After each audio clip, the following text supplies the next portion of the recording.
Chapter 34, Offering the Fire of Liberation in the Heart. At one time, the Buddha lived by the Sundra River in the kingdom of Josara. At that time, a Brahmin offered offerings to the god of fire by the Sundraja River. After he had performed the ritual of offering to the god of fire, he stood up and looked around, thinking to himself, "Who will eat these sacrifices for the god of fire?" When the Brahmin saw the Buddha sitting under a large tree, while the Buddha wrapped his head in a towel, the Brahmin walked to the Buddha with an offering to the god of fire in his left hand and a long-mouthed water bottle in his right hand. Buddha heard approaching footsteps and took off the towel wrapped around his head. At this time, the Brahmin stood motionless in surprise. He thought to himself, "Since this man is bald." So he was about to turn around and leave, when he thought, "Some Brahmanical elders and masters also have their hair shaved. I still ask him if he was born into the Brahmin class, the rank of priests higher than the king. I ask him if he is a Brahmin." After thinking about it, the Brahmin respectfully said to the Buddha, "Master, what class were you born into? Are you a Brahmin?" The Buddha said, "Don't ask me what class I was born into, don't ask if I'm a Brahmin. You just have to ask about my behavior. Cheap and worthless firewood can make fire, and people of humble birth may also have great wisdom that gallops with horses. They are uneasy about their mistakes and shortcomings, and they have awe and shame for the evil things they have done. They stop evil and cultivate good, correct their shortcomings and mistakes, repent of the evil things they have done in the past, and will not do the same evil deeds again, and will not make the same mistakes again. These people are the noble people of the world, and the dignity of the people of the world is not based on the class in which they are born, not by whether they are born in a rich family or a poor family. It is to see whether their deeds are physical deeds, to do good deeds, speak good words, and generate good thoughts in their hearts, and if their deeds, words, and thoughts are good deeds, then they are noble people in the world, and they are people who are good at regulating their own behavior.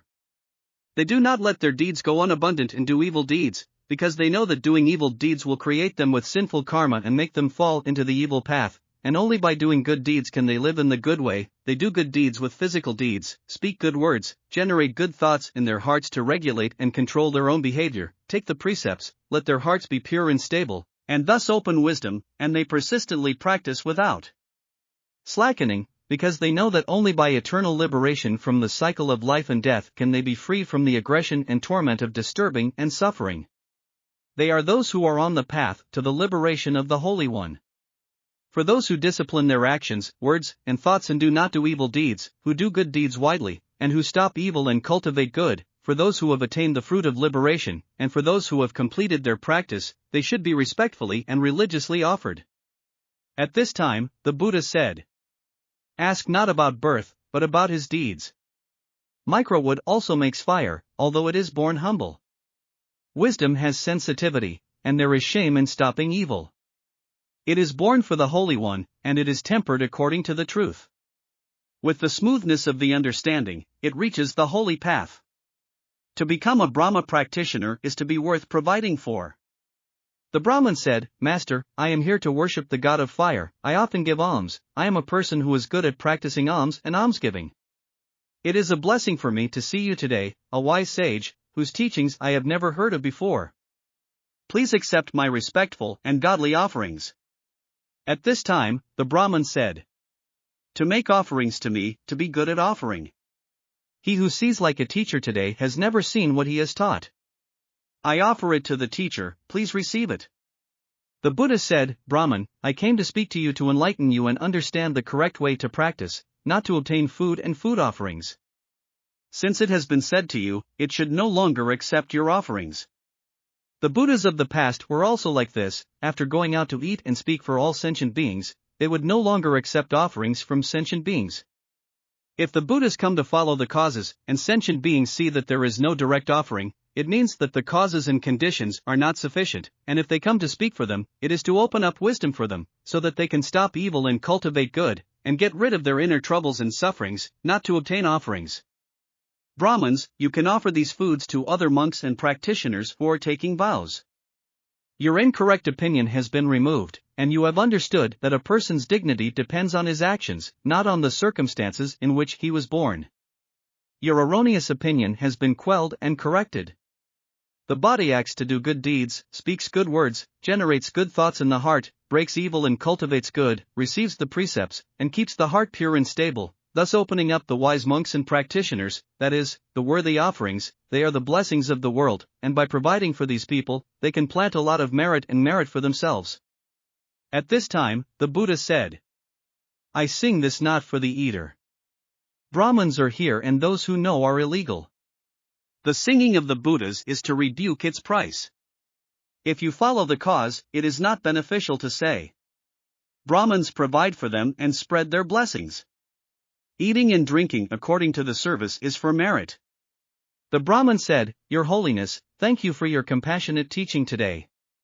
The Buddha said, Brahmin, when you sacrifice to the fire god, you want to focus all your thoughts on the sacrifice through the ritual of offering to the fire god, so that your own thoughts will not be cranky, and you will pay attention to the ritual of the fire god, and there are no other distractions in your heart, so that your heart will be pure and clean.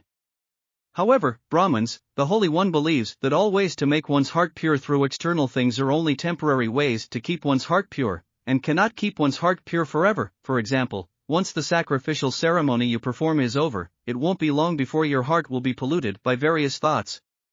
These methods of using external things to make the inner pure are not long-lasting, and the Holy One does not think that such methods are practical and effective, and they are spiritual methods that can make the inner pure for a long time. Brahmins, you are to leave the external flames that burn up these sacrificial gods of fire. Kindle the flame of practice in your own heart. Notice the fires you are lighting in your heart, in your thoughts, visualize them, pay attention to them. Don't let your own thoughts think about other things, don't let your own thoughts be cranky, let your heart pay attention to the fire that arises in your heart. Let your mind calm down by paying attention to the fire within. Brahman, this is the practice of the arhat sage. Brahman, you must understand that the pride and arrogance of the heart is your own burden, the anger of the heart is the smoke released when burning, the ashes produced after burning when lying is the truth, the tongue is the spoon used to scoop up the offerings during the sacrifice, and the heart is the stove used for the sacrifice to burn. Those who act well and do good deeds, speak good words, generate good thoughts in their hearts, stop evil and cultivate goodness, take precepts, and discipline their actions well are those who are good at controlling the sacrificial fire. Brahmins, the Dharma of Rula uses the precepts to control the behavior, speech, and thoughts of the worldly people, not to do evil deeds, to stop evil and cultivate good, so that the hearts of the worldly people are pure and stable, and wisdom is opened, just like the vast and boundless lake, in which those who bathe can wash away the dirt from their bodies, and the Dharma of Rula can use the precepts to wash away the dirt of evil deeds in the behavior, speech, and thoughts of the world. When they are washed of the filth of their actions, words, and thoughts of evil deeds, they can dwell in the purity of their good deeds. Their pure good deeds, words, and thoughts will be praised and praised by the people of the world. The wise sages of the world will come to bathe in this lake, and after they have removed the dirt of their actions, words, and thoughts, they will come to the other side of liberation pure and unblemished. The true practice in Dharma in the world is to discipline and restrain one's actions, words, and thoughts, not to do evil deeds, but to do good deeds, stop evil and cultivate good. However, Brahmins, who act in their bodies to do good deeds, speak good words, generate good thoughts in their hearts, and do not worry about and cling to these methods and deeds of practice. In the past, we must not worry about and cling to the evil deeds of the past, and in addition to the evil deeds in the present, we must not worry about and cling to the deeds of practicing the good law, so that while cutting off evil and cultivating good, we should not worry about and cling to the evil deeds that are dirty in deeds, words, and thoughts. Do not worry and cling to pure good deeds in deeds, words, and thoughts. Do not worry about and cling to the sinful karma of dirt, the merit of purity. Without the thoughts and attachments on both sides of good and evil, and the purification of dirt, we can finally realize the fruit of liberation and reach the highest state of liberation.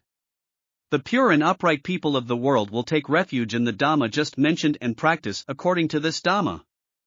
When you meet people who talk about these Dharma, you should respect them, and you should practice according to these Dharma. They say, for example, these people who practice according to the Dhamma are the people who really practice according to the law in the world, the people who can really achieve the fruit of liberation, and those who can really achieve the highest state of liberation. At this time, the Buddha said, Brahmins do not think of fire. Jiyun does this thing and seeks purity from the outside. It is not pure, Brahman. I stop. The fire burns internally, and the fire is always quiet. The sage arhat often walks in Brahma. Brahman Ru is called a burden. Anger and nonsense are ashes, and the tongue is wooden. The heart is offered to the fire, and it is good to adjust itself. It was a human fire, and Brahmins had vows. The lake of water clear and unpolluted. Often praised by the good, the Holy One comes here to bathe. Crossing the other side, truth and righteousness. Self-control is Brahman, Brahman follows this. The middle way is the most victorious, and the straight-hearted return to his fate. I call these people, those who follow the law. After the Buddha had spoken, the Brahmin was moved to his knees and said to the Buddha, Great virtue, Venerable Master, I have never heard your teachings make me feel like a Daigo empowerment, your teachings have made me see the light in the darkness, please let me convert to you, please let me be your monastic disciple, I am willing to accept the precepts you have made, I am willing to practice according to your Dhamma. The Buddha accepted the refuge of a Brahmin, who soon realized the fruit of liberation as an arhat.